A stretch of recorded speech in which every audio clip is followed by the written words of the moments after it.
అనంత కరుణామయుడు అపార కృపాశీలుడైన అల్లాహ్ పేరుతో ప్రారంభిస్తున్నాను. సూరే అర్రహమాన్ 2వ రుకు 25వ వివరణ. ఇక్కడి నుండి 30వ ఆయత్ వరకు జిన్నులు మానవులకు 2 యథార్థాలను గురించి అవగతపరచడం జరిగింది.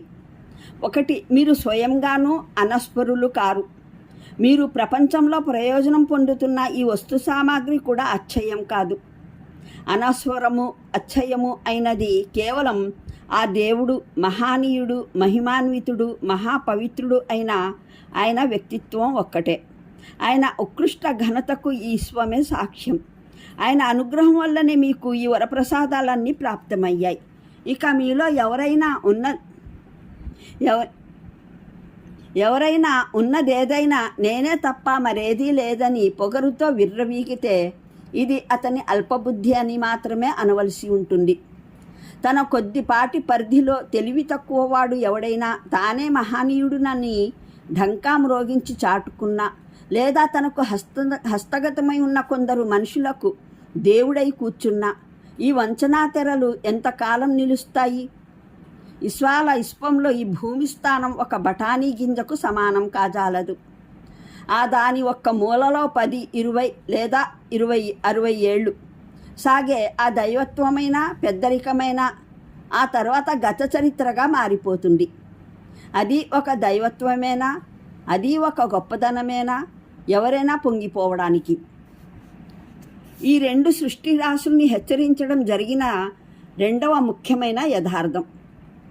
మహోజ్వల ప్రభువైన అల్లాహను కాదని ఏ ఇతర అస్తిత్వాలను మీరు ఆరాధ్యులుగా, ఆపద్బాంధవులుగా, అక్కరలను తీర్చేవారుగా చేసుకున్నారో వారు దైవదూతలైన, ప్రవక్తలైన, మహాభక్తులు, దైవజ్ఞులైన, సూర్య చంద్రాది సృష్టి రాశులైన వీటిలో ఏదీ మీ అవసరాన్ని దేన్ని తీర్చజాలదు.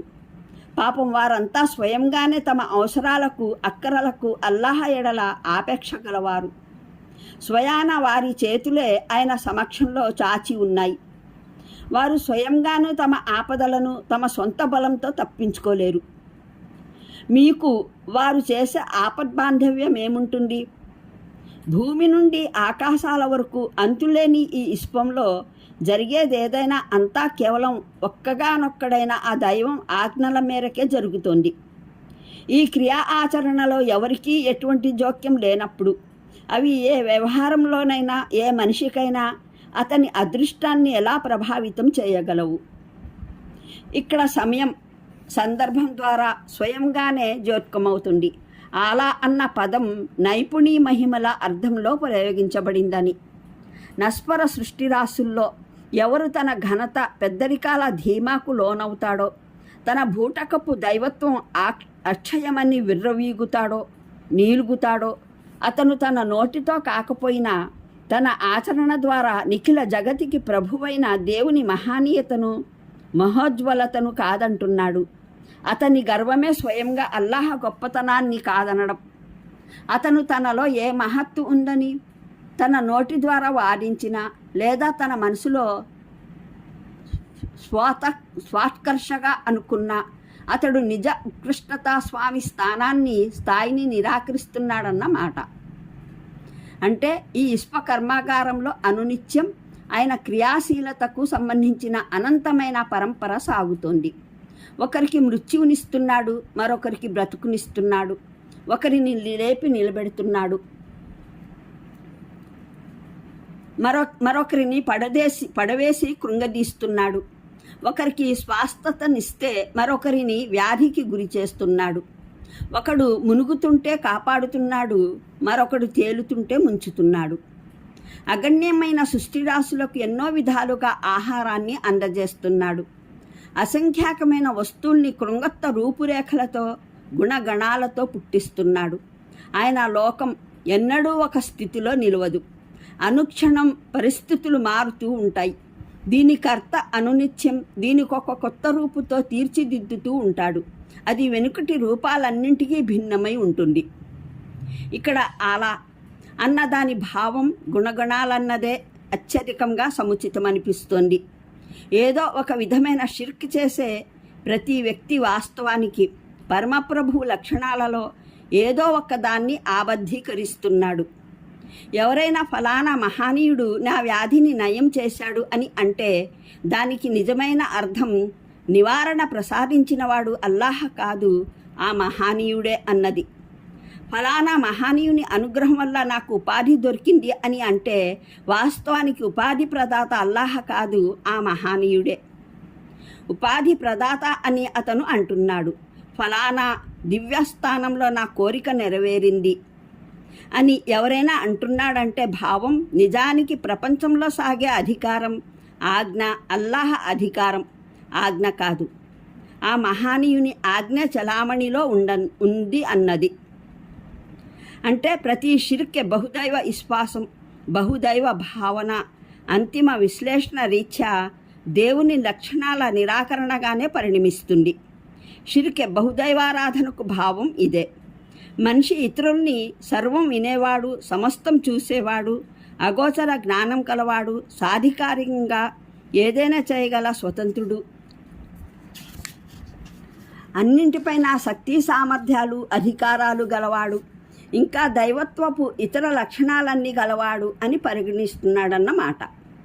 అల్లాహ్ ఒక్కడే ఈ లక్షణాలకు స్వామి అన్న విషయాన్ని స్పష్టంగా తిరస్కరిస్తున్నాడు అన్నమాట. మూలంలో సకలాన్ అన్న పదం ప్రయోగించబడింది. దాని మూల పదం సహల్ అంటే భారం అని అర్థం. ఏదైనా వాహనం పైన మోపిన భారాన్ని సహల్ అని అంటారు. అన్న దాని అనువాదం మోపబడిన 2 భారాలు అన్నది. ఇక్కడ ఈ పదం జిన్నులు మానవులకు గాను ప్రయోగించబడింది. ఈ ఉభయులు భూమిపైన మోపబడి ఉన్నారు గనక పైనుంచి సంబోధన తమ ప్రభువు విధేయతకు దాస్యానికి విముఖులైన వారికే సాగుతూ వస్తుంది గనుక ఇంకా 45వ ఆయత్ వరకు కూడా వారినే సంబోధించడం జరుగుతోంది గనుక వారిని ఆయతు సహ్యాన్ భూమికి భారమైన వారలారా అని సంబోధించడం జరిగింది. అంటే సృష్టికర్త తన సృష్టితాల్లో అయోగ్యులైన ఈ ఉభయ వర్గాలను సంబోధించి అంటున్నాడు, నా భూమిపైన భారమైన వారలారా, ఆనతి కాలంలోనే నేను మీ సంగతి ఏమిటో తేల్చటానికి సమాయత్తమవుతున్నాను అని. అనంత కరుణామయుడు అపార కృపాశీలుడైన అల్లాహ్ పేరుతో ప్రారంభిస్తున్నాను. సూరే అర్రహమాన్ 2వ రుకు 25వ వివరణ. ఇక్కడి నుండి 30వ ఆయత్ వరకు జిన్నులు మానవులకు 2 యథార్థాలను గురించి అవగతపరచడం జరిగింది. 1, మీరు స్వయంగానూ అనస్వరులు కారు. మీరు ప్రపంచంలో ప్రయోజనం పొందుతున్న ఈ వస్తు సామాగ్రి కూడా అచ్చయం కాదు. అనస్వరము అచ్చయము అయినది కేవలం ఆ దేవుడు మహానీయుడు మహిమాన్వితుడు మహాపవిత్రుడు అయిన ఆయన వ్యక్తిత్వం ఒక్కటే.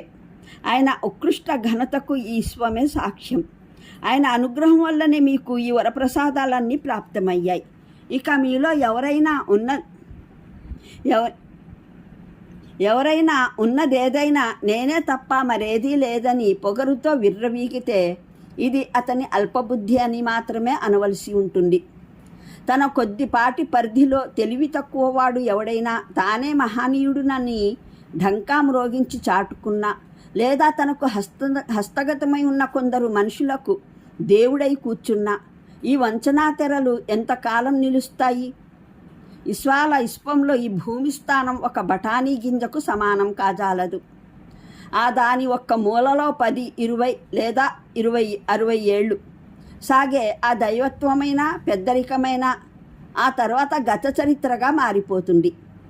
అది ఒక దైవత్వమేనా? అది ఒక గొప్పదనమేనా? ఎవరి